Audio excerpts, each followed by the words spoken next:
contrarrestar este riesgo, absorbiendo el ruido o aislándolo. Se recurre al control por absorción cuando en túneles, galerías y frentes de explotación el ruido se torna molesto. El ruido debe ser absorbido mediante materiales y estructuras acústicas. El material acústico se puede describir como aquel que tiene la propiedad de absorber las ondas sonoras que chocan contra su superficie. Pueden ser utilizadas de tres formas. Una de ellas es recubriendo paredes y techos de las vías.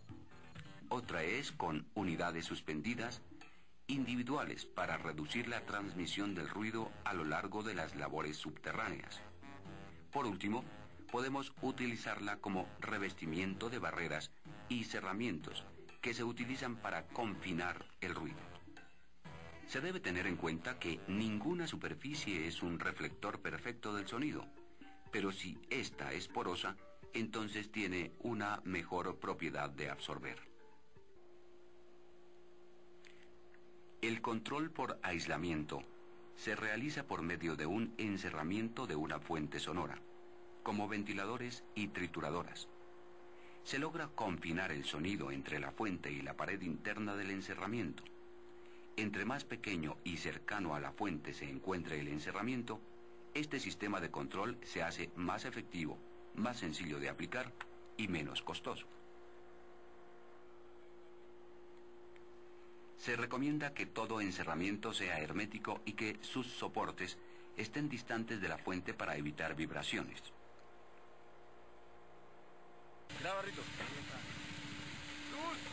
Se recurre al control en el minero cuando el ruido no ha podido ser controlado en la fuente o en el medio. Se conocen básicamente tres formas de controlar el ruido en el minero. Por reubicación del trabajador mediante un estudio de puestos de trabajo, localizándolo en un lugar menos ruidoso y acorde con la susceptibilidad del minero.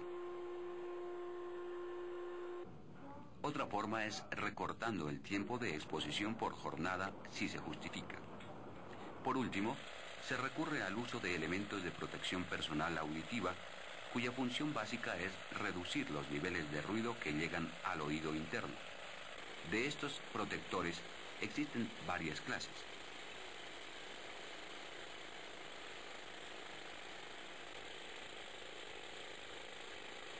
Tenemos los tapones. Estos se insertan al oído.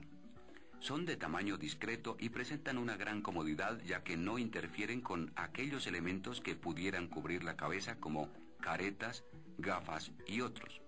Los hay de silicona y tapones desechables. Parecidos a estos tapones tenemos los semi-insertos, que solo cubren la entrada del conducto auditivo sin insertarse en él.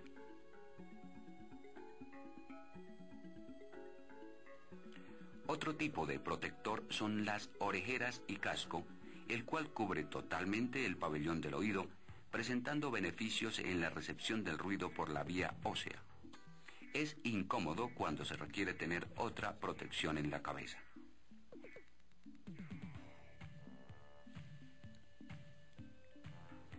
Toda protección debe cumplir con unos requisitos básicos como atenuación del sonido, ofrecer bastante comodidad,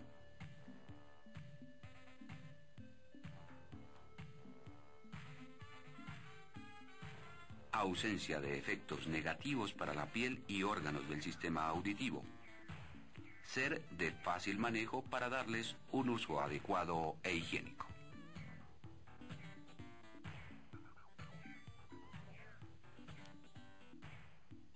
Algunas operaciones industriales, en particular aquellas que requieren el uso de herramientas neumáticas, llegan a crear vibraciones rápidas e inadecuadas que sin las precauciones adecuadas pueden afectar la salud de la persona que efectúa el trabajo. Las vibraciones excesivas pueden dañar el sistema nervioso periférico y las articulaciones del cuerpo humano.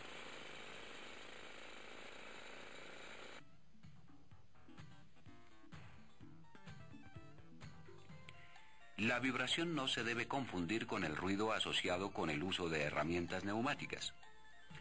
Cuando sea posible, El primer medio para evitar vibraciones excesivas es cambiar el procedimiento. Por ejemplo, la soldadura puede reemplazar las operaciones de remachado. También se puede dotar al trabajador de guantes acoginados para evitar el contacto directo. También se puede reducir a un mínimo el contacto diario con tal mecanismo, rotando al personal expuesto.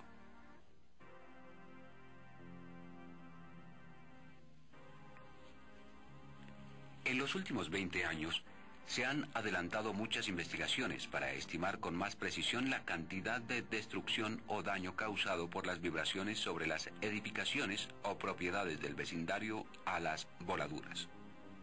Se ha demostrado que vibraciones horizontales con velocidades de partículas menores de 50 milímetros por segundo no producen ningún efecto perjudicial sobre el entorno.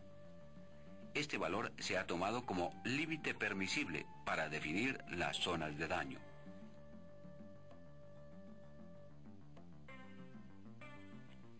Es de gran interés tener en cuenta que el daño de la vibración a los edificios y estructuras depende de la frecuencia de vibración, ya que una velocidad de partícula registrada en un edificio de 20 milímetros por segundo puede tener una frecuencia de 2 a 25 Hz.